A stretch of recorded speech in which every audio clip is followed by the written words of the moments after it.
So, it's hard to find, like, I was looking through all kinds of stuff last night. It's hard to find something where it's just going to be like, okay, we're just going to do this tomorrow. It's different if you've got, like, where John is, where you can just, come up with a plan and you're going to do this for many weeks. So I had one that I had done. I had taught a class back in 2018, another church I was at. And it was about John. It's 45 to 57. And it mainly has to do with Caiaphas. So I'm going to read through this and then we can discuss it. Chapter. I'm sorry, it's John 11, Thank you. 45 to 51.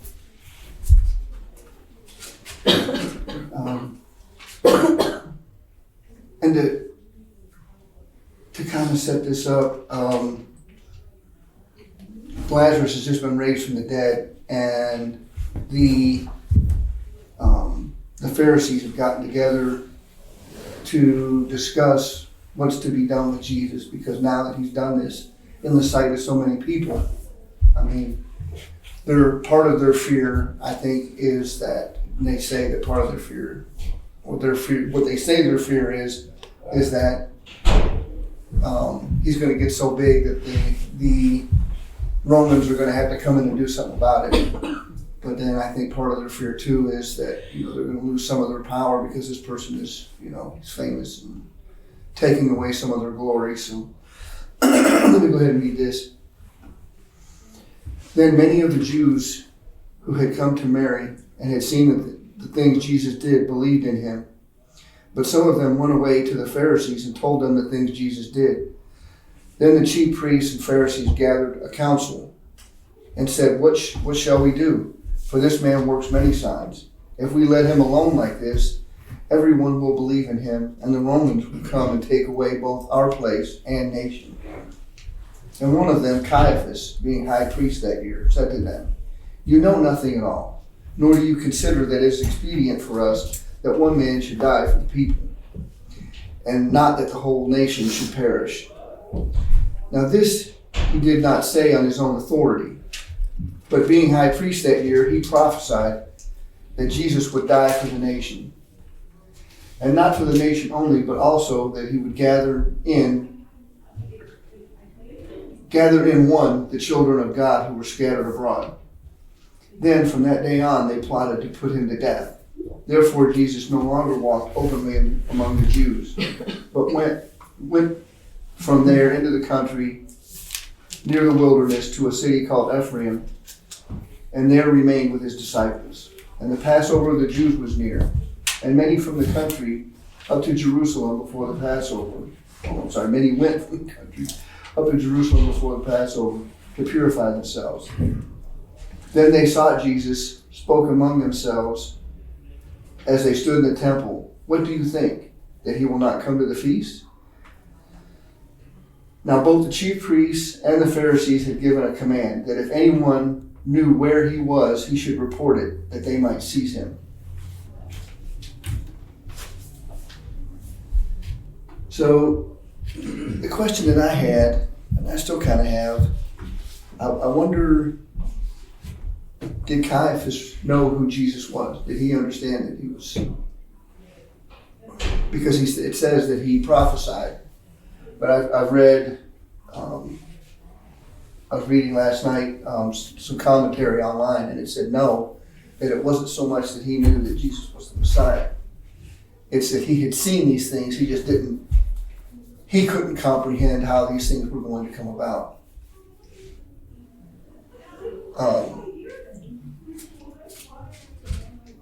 I don't know what anybody else have anything or something they want to share on it?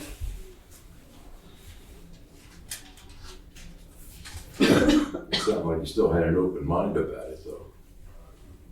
I mean, he just didn't say that he wasn't the Messiah, Yeah. as far as we can tell.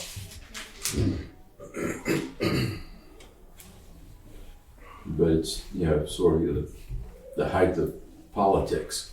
Mm-hmm. Yeah, we'll see the whole country burn before we let them take away our power. Yeah.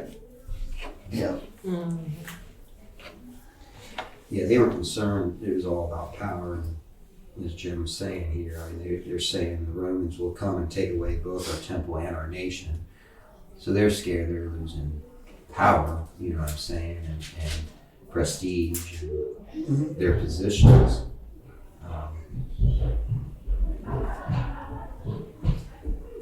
I don't think that is it. How do you pronounce that? Caiaphas. Caiaphas. I don't think that he believed that Christ was the Savior. I think he was just wanting to throw him under the bus, right? I mean, just say, hey, Yeah. because he says in here, it's nothing else. Well, it's just better for one man die for people than our whole nation perish. Yeah. So he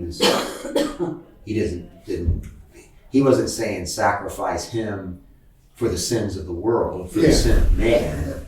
He was saying, let's save, Through killing this man, we may be able to unify everybody under us. I think. Correct, and save our nation, our power, our temple, our authority here. So.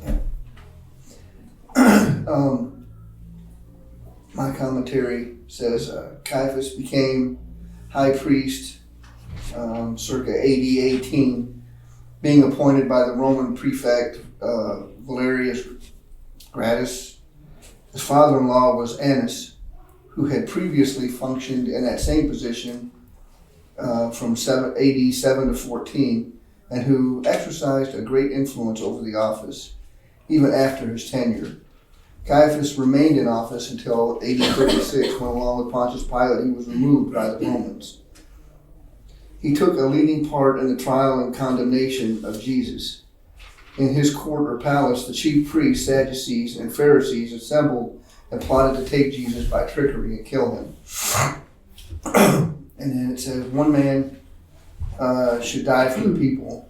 He only meant that Jesus should be executed in order to spare their positions and nation from Roman reprisals. But Caiaphas unwittingly used sacrificial substitutionary language and prophesied the death of Jesus for sinners. Caiaphas did not realize the implications of what he spoke. While he uttered blasphemy against Christ, God parodied his statement into truth. The responsibility for the wicked meaning of his words belonged to Caiaphas, but God's providence directed the choice of words so as to express the heart of God's glorious plan of salvation. He actually was used by God as a prophet because he was high priest, and originally the high priest was the means of God's will being revealed. So I kind of see that he thought that, I think he thought that through Jesus' death is what he was going to be able to bring these people together with. But God was like, no, it's not because you're killing him, it's because of the older prophecies, of Jesus being the Lamb to take away the sins of the world. Stephen, 7 chapters further in John, on 18, when Jesus is arrested, it's 18, 12 to 14. Basically, it's just solidifying what we just kind of read here. But it says, then the detachment of soldiers with its commander and Jewish officials arrested Jesus. They bound him and brought him first to Annas, who was the father-in-law of Caiaphas, the high priest that year. Caiaphas was the one who had advised the Jewish leaders that it would be good if one man died for the people. It just reiterates that again, and then it goes on down in 18, talking about the high priest questioning Jesus. And he says in 23, if I said something wrong, Jesus replied, testifies to what is wrong. But if I spoke the truth, why did you strike me? Then Ananias sent him bound to Caiaphas, the high priest. And Yeah, so he's mentioned several times. I guess I'd forgotten his name. And I had, to me, if you would have asked me before I looked at this last night, I mean, I read through the Bible pretty much every year, and it's amazing to me how much that I read and just don't process, don't really think about, If you would ask me if, before I saw my notes from that class last night, if one of the Pharisees or Sadducees or any of them had predicted Jesus, I would have said no, no way. But here it is, and then I thought it was Caiaphas the whole time. I thought that he was the only one that Jesus was sent to, and I don't know, maybe it says that in one of the other Gospels, but I didn't think his father-in-law Annas, had anything to do with it. So couldn't even remember that there was a person named Annas. So guess I need to do better on my studying. Well, I didn't either.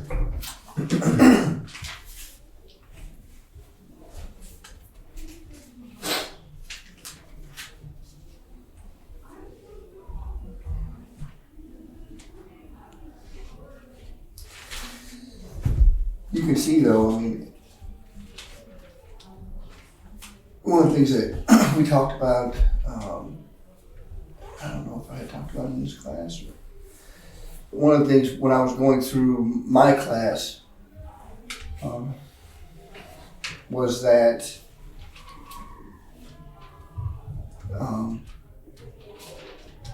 Jesus knew all of this. I mean, to me, it's still amazing to me that he knew that all of this was coming. All of these things that they think that they were doing in secret, he knew about. All of these things, every step to the cross, from probably, I don't know, the day of his birth.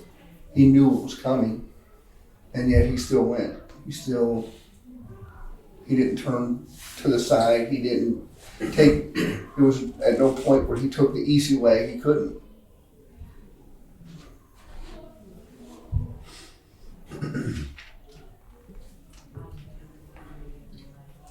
Gaius, I think we can all agree was not good, right? Obviously. In this No, I don't think so. I don't think there's any place where it there's comes out. no ifs, ands, or buts about that. I guess my question to you all, because I guess I'm a little confused here. If you read 51, 52, and 53, I think, which I know we already read, but he said he did not say this on his own. I guess the verse before, he said, "You do not realize it's better for you that one man die for the people than the whole nation perish." I guess that's what they're referring to, that he did not say this on his own. But as high priest that year, he prophesied that Jesus would die for the Jewish nation. When I see the word prophesied, I don't know, I think of God being involved, and He was, yeah. But I think what he's prophesying, that Jesus would die not just for the Jewish nation, and he's saying, and not only for that nation, but also for the scattered children of God, to bring them together and make them one. So from that day on, they plotted to take his life. It's confusing to me, I think. It's kind of like God had, I guess, said, "Hey, this man has to die for the Jewish nation, and then for the children of God." But yet, which I knew it had to happen because he's the savior of the world. Obviously, but it's just for me, I guess.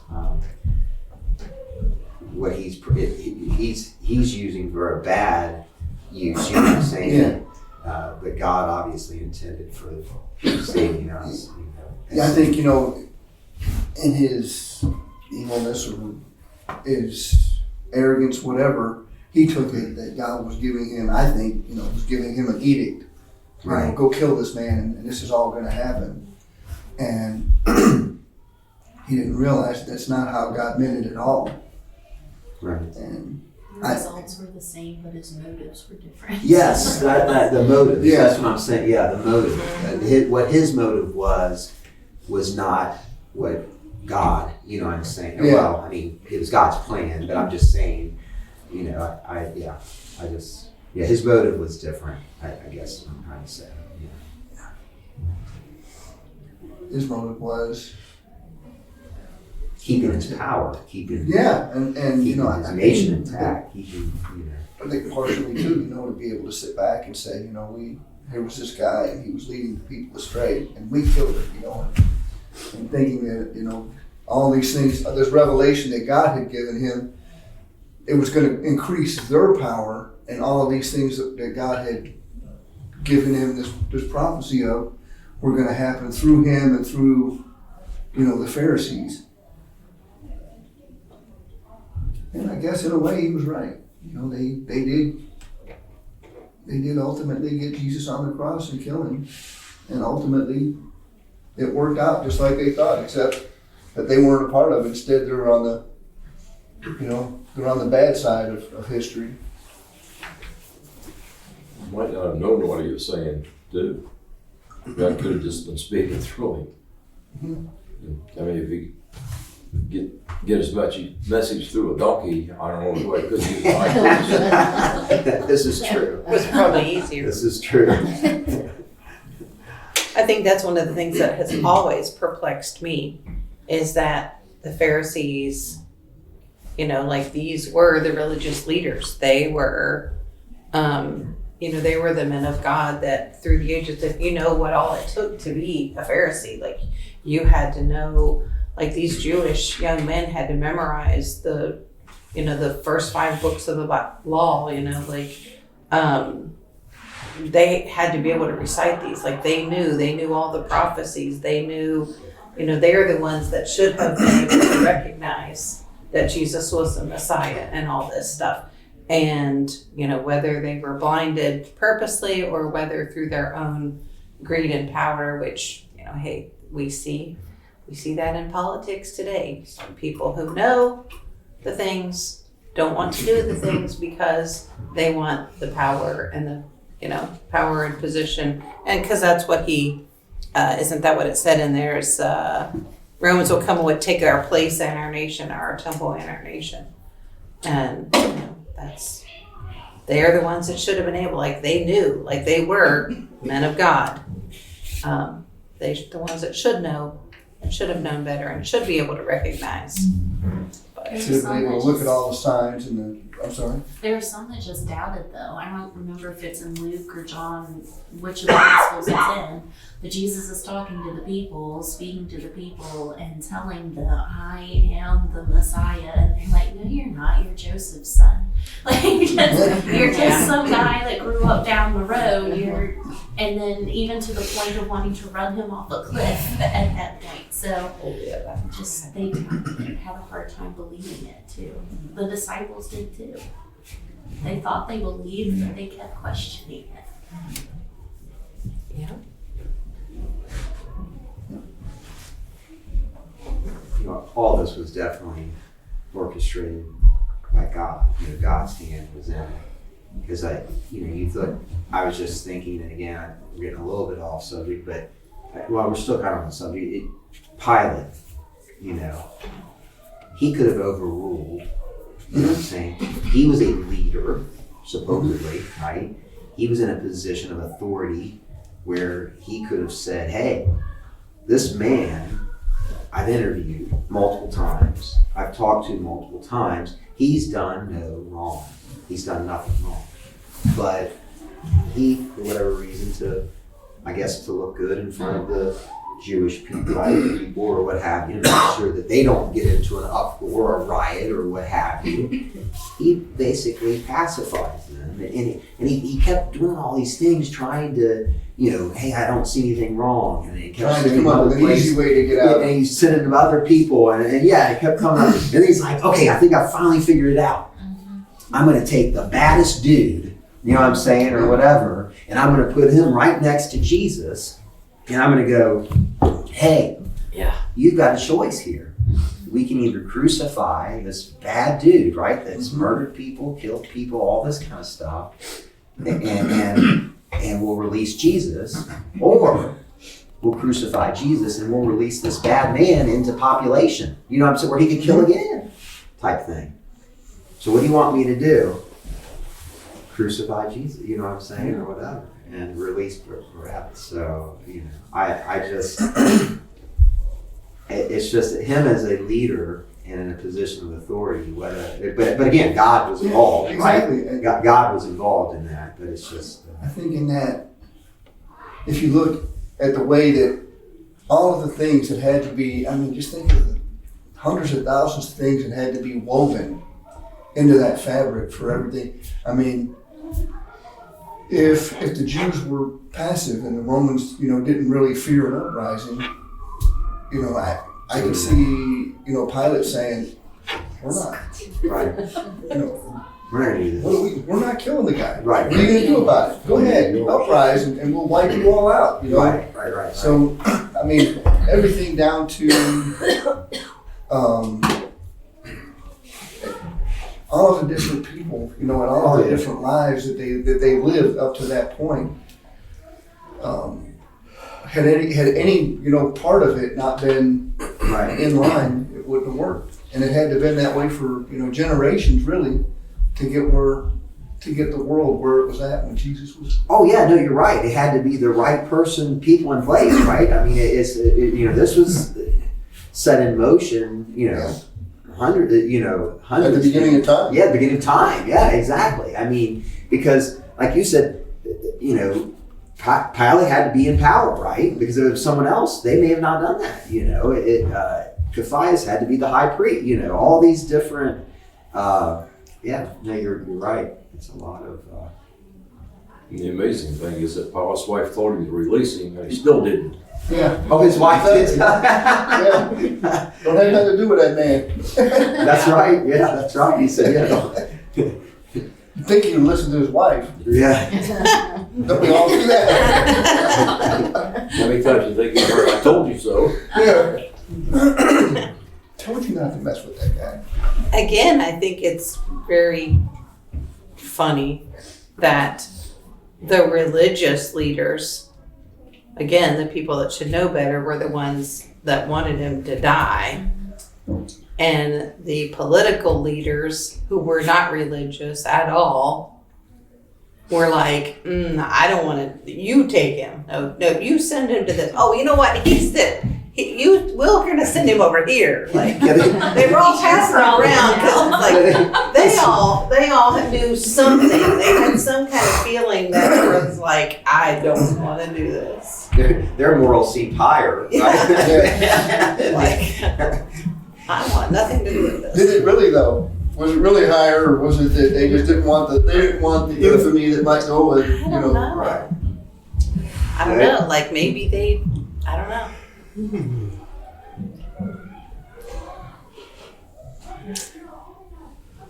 But yeah, you know, it's something else that gets me about history. You know how how's it? I mean, there's always been like this animus towards the Jews, towards Israel, and a lot of, you know, Nazism and you know, all of that anti-Semitism that's out there today is there. Most of them say because they blame the Jews for killing Christ, you know, and it's like, well, you don't understand. Number one, it was prophesied this was going to happen. This was God's will. It was going to happen. He was going to die. It really kind of doesn't matter whether it was the Romans that did it or the Jews. And you know, the Bible portrays the Romans, at least as far as Pilate, as being, you know, I don't know.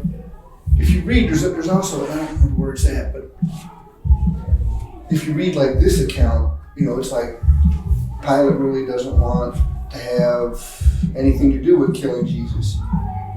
But there's one where it says that Pilate and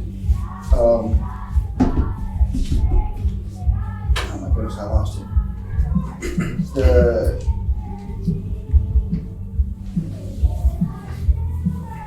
person who was in charge of the Jews at the time. Caiaphas, Huh? the high priest. No, not the high priest. Herod? Was there one of the Herods in there? Hey, what my brain got. I always ask Siri. Who is it?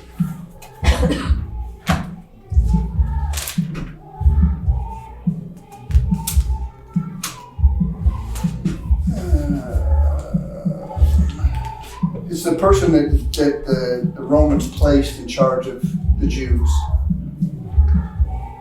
He went by as a king, but he wasn't really. I can't think of his name. My brain is doing this.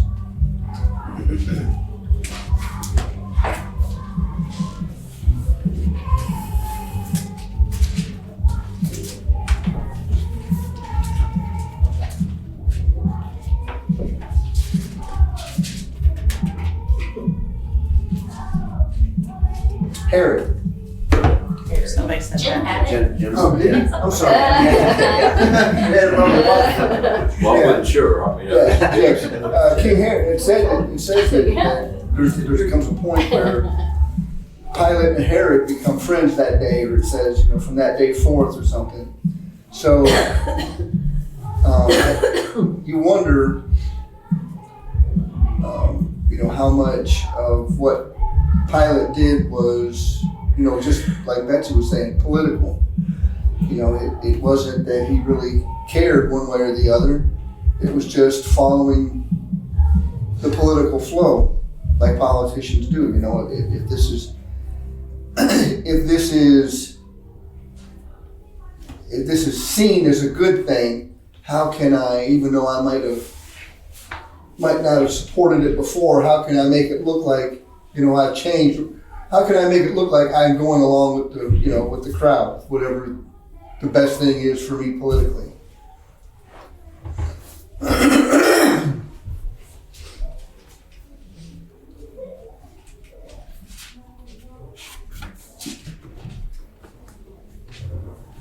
Anybody else got any insight on that? well, Herod couldn't do anything about it either. I mean, he wanted to see Jesus. He wanted Yeah. to do a miracle or something like that. And after he saw him and all that, he said, well, there's nothing here. He's no threat. Yeah, Yeah. he's nothing. So he sent him back to Pilate. yeah, he kept going. Well, and didn't, correct me if I'm wrong, I mean, obviously he was flogged before he was crucified, but wasn't he beaten too, like at one point, even prior to, I'm Yeah. saying prior to the truth? Because I think Pilate thought, okay, this will appease, you know what I'm saying, or whatever. I'll beat the poop, you know what I'm saying, out of him or whatever, and hopefully that will make him happy. It didn't. No. They want him dead. They want him crucified. So he kept doing all these things, and like you said, sending to Herod. It's not my problem. It's Yeah, I your know. problem. We'll send him to Herod. He's just truly he didn't he show it at the one point that he Yeah. washed his hands, right? Of like, hey, I want it to be known his blood is not on my hands, but technically it kind of Yeah, But, it is, you 'cause know, he was the guy in charge. He could have been the guy. he could have been the guy. Yeah, that's Especially in a militaristic state. I mean, he Right. was the head guy on the scene. put in charge by Caesar, right? I guess. Yes, Yeah, I think they were afraid that the Romans were going to come down and say, you can't go around crucifying innocent people, and would come down on them. Yeah. And then finally somebody came up and said, well, this guy says that Caesar's not even a king yet. It's not, because they worship Caesar. Yes. So they were trying to put Jesus ahead of Caesar, then that's.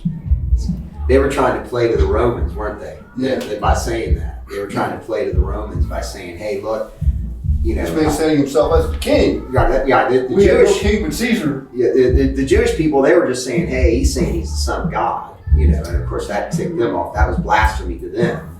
But then they're like, hey, the way we're going to spin this to the Romans, because they don't really believe in God, you know what I'm saying, or what have you. The way we'll spin it to them is like Jim said, hey, he's saying he's a king above, you know, Caesar, king of kings, you know.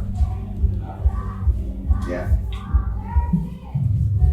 But even then, you know, he came before Caesar or Pontius Pilate, and he's like, are you a king? He said, you know, for this purpose I was born, and my kingdom is not of this world. If it was, you know, legions would come to defend me. And, you know, I don't know how, you know, Pilate really took that in the Bible. It just says that, you know, they came down to the discussion of truth, and Pilate said, you know, what is truth? And he didn't realize that he was staring truth in the face. Jesus is the ultimate truth. I think they should have done a few good men right there. Yeah. You want the truth? Yeah, exactly. You can't handle it. You're definitely not going to be able to handle the truth.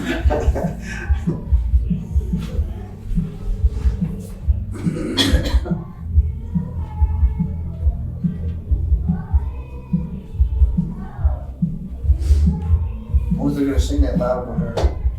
Yeah, I was like, they're really They said they're doing really good. Yeah, they ought to go down and record it. But Let them I always say if they sing as loud up front as they sing, sound in ear. Stage fright. which I can understand. I can understand the stage fright. Okay. Anybody got anything else? Sure. Okay. Wow. Pray us out. Dear Lord, just thank you for another day of life that you've given us and the opportunity and freedom to come into your house and worship you. Lord, thank you for Steve this morning for delivering your message and for just going through John 11, Lord. Lord, just be with Brother Tink this morning as he brings the message and just speak through him, Lord, as your vessel. Lord, if there's one that doesn't know you as their Savior, we pray they'll make that decision today.